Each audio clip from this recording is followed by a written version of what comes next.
Wherever there's war, death inevitably follows. The soul-harvesting spectre, a symbol of our own mortality, is traditionally the villain of the show, be it in a quite literal sense as Dracula's second-in-command in the Castlevania series, or in his figurative guise as the bane of every Call of Duty player. Not so in Darksiders 2, where the skeletal horseman of the apocalypse takes centre stage, looking every bit the protein-shake drinker and sporting a beautiful mane of raven black hair. As fans of the original game will probably have already surmised, the opening statement wasn't a limp attempt at profundity. Death is the elder brother of war, the walking tank accused of triggering the apocalypse earlier than planned.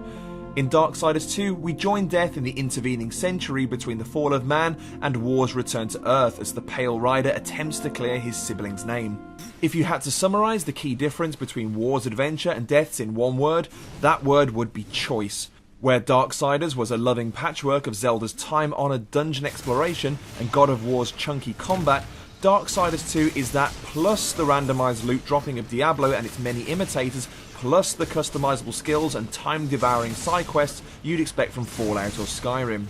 So yes, there's still a beginning, middle and end, but how you progress through that middle and reach that end now rests on what sort of death you fancy manhandling. For starters, you can use gathered experience to bless Skullface with new abilities that fit into one or two categories.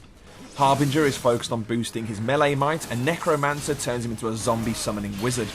Then you have 3 armor classes to contend with, which each focus on boosting different attributes, and finally you can determine his favoured weaponry depending on how you prefer to smack stuff up. Death may not be the most traditional looking interpretation of everyone's favourite personification of our inevitable demise, but he's still armed with his trusty scythe, also known as the Harvester, or as Death secretly calls it, Debbie.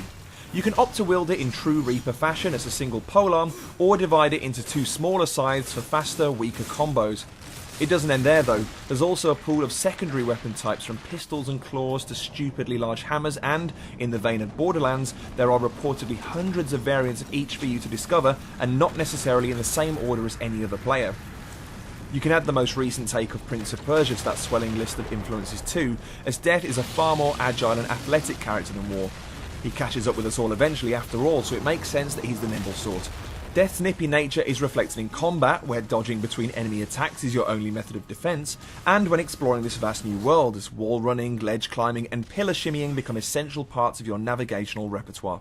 Aiding Death on both fronts is the Ghost Hand, a versatile ethereal grapple hook that allows him to latch onto out-of-reach grab points, enemies and movable objects. It's also fantastic for itchy backs and changing the channel on the telly when you've lost the remote.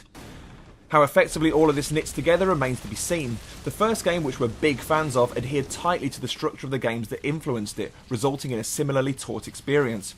With that in mind, Darksiders 2's broader scope and increased freedom could be seen as a risky move, but from the hands-off demo we've witnessed, we're quite looking forward to snuggling into Death's cold embrace when it hits Xbox 360 this summer.